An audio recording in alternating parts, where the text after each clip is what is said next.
First of all, I take this opportunity to congratulate the first-time member in Parliament, Sri Shafi Parambil from my state, in moving such a private member resolution, and he has narrated the situation in a best way, for which I extend my hearty congratulations to Mr. Shafi Parambil. Madam Chairperson, this is one of the very important, sensitive issue as far as the state of Kerala is concerned. That is why he was so emotional in presenting the issue before this House. 3 million people are working in the Middle East countries, in the Gulf countries.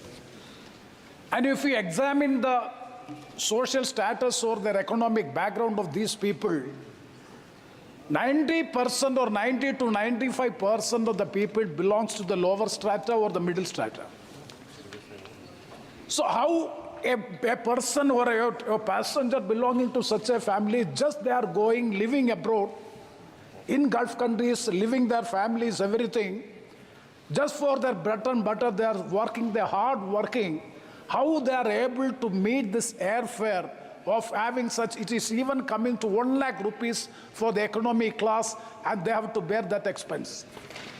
So that is why he has suggested, and I fully agree with the private member resolution, it is not a demand-driven project, but it is absolutely a daylight looting of the passengers of our country. Almost all the airlines, I still remember, had a debate with Sri Arun Jaitley ji at the time of the privatization of Air India. And what they said, when the competition, that is success through competition, and fittest of the survival, that is the globalized philosophy, globalized economic philosophy. And he was at the time arguing with me that when the competition increases in the airfield, definitely in the civil aviation sector, definitely the beneficiary will be the passengers. So the entire airline sector has been now privatized. Honorable Ministry is here. And Air India is also privatized. I would like to ask a specific question to the Honorable Minister, whether you have conducted any study on the impact of the privatization of Air India. What is the improvement of the service in Air India after privatization? Kindly examine. And if you critically examine, if you are having a microscopic scrutiny of the Air India after the privatization, there is no improvement in the efficiency of service. Nothing is there. Every time we are also, last week also, I felt very much as a traveler, regular traveler in Air India. So this is the situation prevailing. That is why some things that has to be there so as to control these airlines in our country. And that is why we are saying that regarding the airfare. So the people who are living, especially in the Gulf countries, they are finding it very difficult. Suppose their immediate brother or father or anybody has died, they are not able to come and have the funeral, to witness a funeral ceremony and perform the last rites to their most beloved wife or father or mother. This is the situation prevailing. So I urge upon the Honorable Minister, kindly take it seriously, not only in the domestic sector, not only in the foreign sector, but specifically in the Gulf sector. You have a critical examination, because during the holidays, when the schools and colleges are closed during the holidays, during the Onam vacation, during the Christmas and during the Eid, in all these times they're exorbitantly increasing the rate without any reasonable cause, just only on the reason that this is demand driven, or the market forces are determining the price of the airports. So is it the result and the best result of the privatization? That is why at the time of the privatization, we from the opposition was strongly, vehemently opposing the privatization of the airline sector in the country. That has come to true. That is why on the same flight, 77,000, just now Shafi has narrated 77,000, and after that more than 1 lakh rupees, is how it could be justified. So an urgent action, intervention from the Honorable Minister is required. Madam Chairperson, before 1994, the government of India having absolute control over the civil aviation, all the airlines, and the price airfare discrimination, it is being done by the government of India. See, after the airlines are, at that time, their strict guidelines were there, norms were there in fixing the airfare. After the airline, then now, after this is A repeal of Air Corporations Act of 1994, that is after the liberalization, globalization and privatization, the airlines are free to fix reasonable tariff under the provisions of sub-rule 1 of Rule 135 of the Aircraft Rules 1937. Madam Chairperson, this provision has to be reviewed and reviewed. That is sub-rule 1, Rule 135 of the Aircraft Rules has to be reviewed, of 1937 has to be reviewed. Madam, Rule 135(4) of the Aircraft Rules empowers the Director General Civil Aviation to issue direction to the airlines in case it has imposed excessive tariff under Rule 135(1) of Aircraft Rules. I would like to know from the Honorable Minister, during all these periods that is subsequent to the formulation of these rules, how many times they have intervened, Civil Aviation DG has intervened, and what relief has provided for, or what penalties have been imposed for excessive tariff undertaken or given or taken by or imposed by these airline companies. We would like to have the statistics on it, because according to my information, nothing is being done. Now the civil aviation airline sector is absolutely dominated by the private airlines. According to their women fancy, they are imposing excessive, exorbitant charges for which it is unaffordable to the common poor people of the country, in particular those who are living in Gulf countries, poor ordinary people. Madam, subsequent to the deregulation, huge increase in the airfare, depending on the market conditions which have already been narrated. See, migrant workers, especially as I've rightly told, in the Gulf countries, skilled and semi-skilled force. And what is the salary? It is well known to everybody.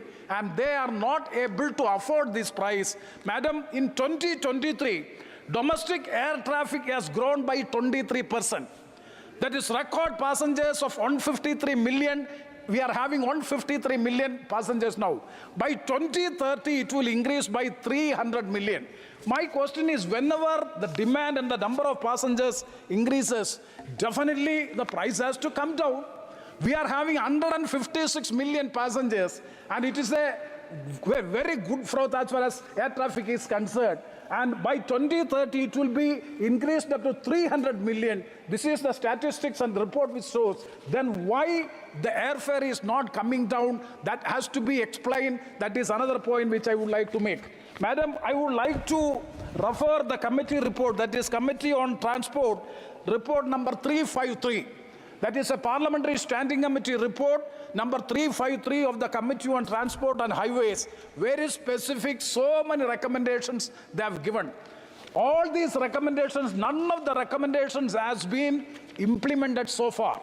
Madam, I would like to go through some of the recommendations, some of the very important recommendations. Number 1, the committee reiterates its view that passengers should receive a fair deal at all times, and recommends that the ministry should have a relook into its policy regarding regulation of airfare tariff in view of the sudden surge in airfares in normal times as also during disasters and calamities, and take appropriate action in consonance with the powers delegated to it under Rule 135 of the Aircraft Act 1937.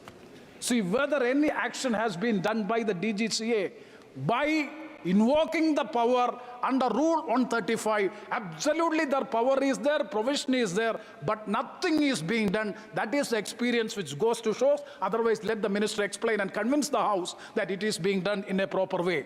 And what is, madam, the term reasonable profit?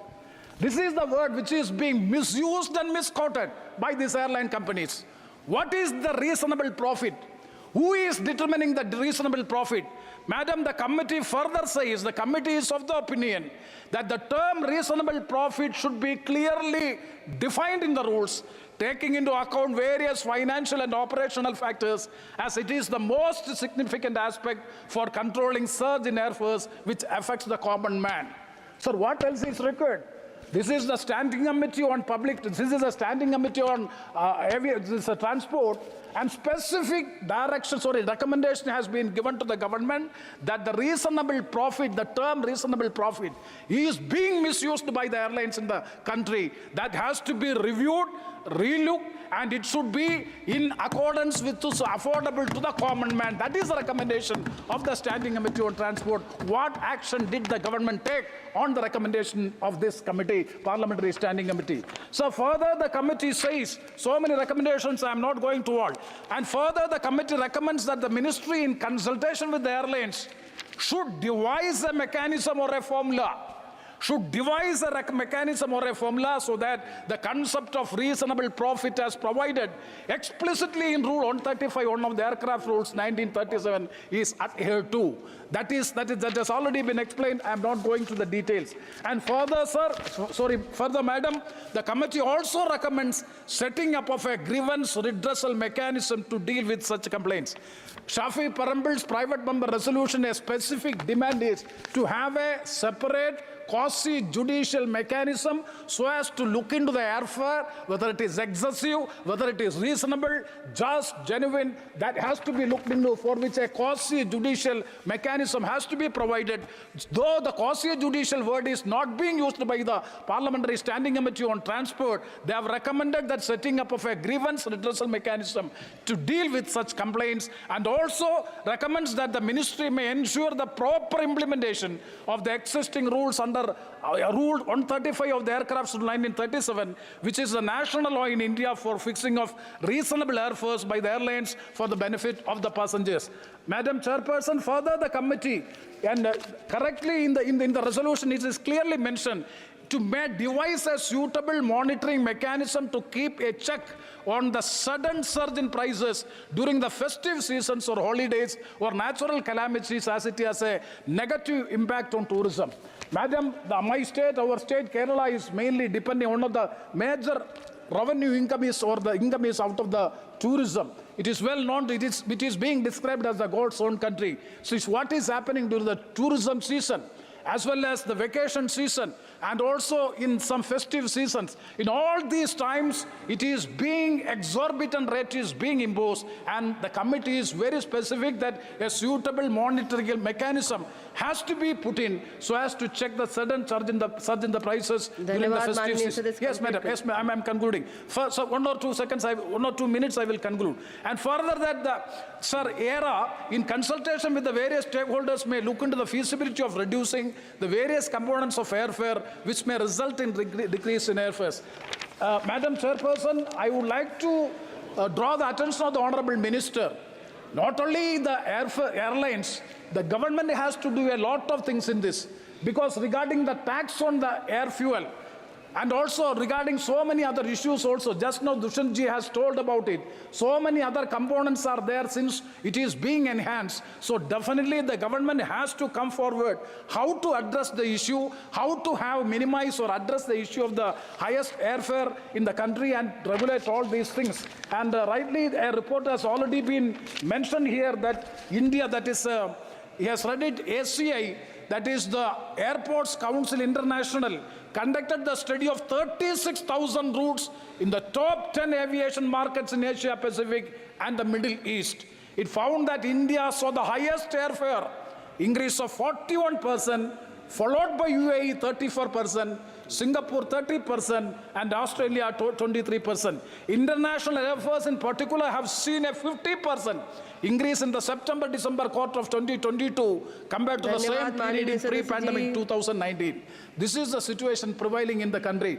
Madam Chairperson, if you travel in the Indigo and likewise low-cost airlines, you are not even getting drinking water. It is not being provided.